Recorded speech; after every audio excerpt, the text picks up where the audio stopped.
To I spicy delights. ഞാനിന്ന് നിങ്ങളുമായി share ചെയ്യുന്നത് ഒരു പനീർ റെസിപ്പിയാണ്. പനീർ ബട്ടർ മസാല. ചപ്പാത്തിയുടെ കൂടിയും പൂരിൻ്റെ കൂടിയും ഒരു പെർഫെക്റ്റ് കോംബോ ആയിട്ടുള്ള ഒരു റെസിപ്പിയാണിത്. അപ്പോൾ നമുക്കിത് പെട്ടെന്ന് കണ്ടിട്ട് വന്നാൽ എങ്ങനെയാണ് ഈ ഒരു പനീർ ബട്ടർ മസാല തയ്യാറാക്കാമെന്ന്.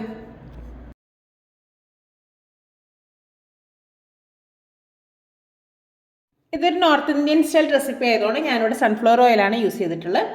അതിലേക്ക് 5 അല്ലി വെളുത്തുള്ളിയും ഒരു ചെറിയ പീസ് ഇഞ്ചി, 2 വലിയുള്ളി, 2 പച്ചമുളക്, ഒരു ഏലക്ക, ഒരു 15 അണ്ടിപ്പരിപ്പും കൂടി ചേർത്ത് ഇതൊന്ന് സോഫ്റ്റ് ആവുന്ന വരെ ഒന്ന് വഴറ്റിയെടുക്കുക. ആവശ്യത്തിനുള്ള ഉപ്പും കൂടി ചേർത്ത് കൊടുക്കാം.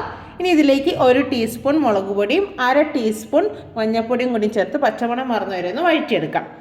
ഇനി ഇതിലേക്ക് ചേർത്ത് കൊടുക്കുന്നത് 4 പഴുത്ത തക്കാളിയാണ്. ഒരു ഇത്തിരി വെള്ളം കൂടി ചേർത്ത് മൂടി വെച്ച് ഒരു 5 മിനിറ്റ് വേവിക്കാം.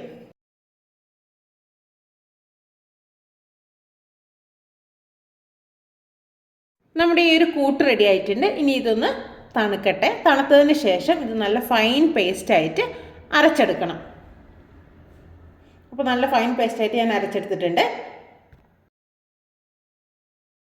പാനിലേക്ക് 2 ടേബിൾ സ്പൂൺ ബട്ടർ ചേർത്ത് കൊടുക്കാം.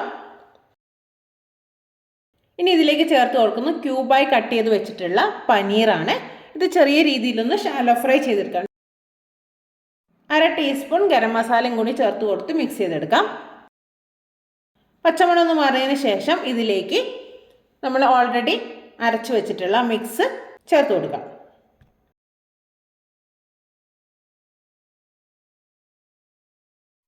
നന്നായി മിക്സ് ചെയ്തതിന് ശേഷം ഒരു പിടി മല്ലിയിലയും കൂടി ചേർത്ത് കൊടുക്കാം.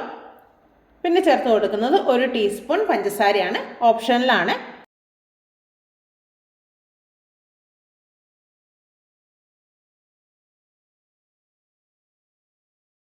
സ്വാദിഷ്ടമായ പനീർ ബട്ടർ മസാല ഇവിടെ റെഡി ആയിട്ടുണ്ട്. വളരെ ഈസിയായി തയ്യാറാക്കാൻ പറ്റുന്ന ഒരു റെസിപ്പിയാണിത്.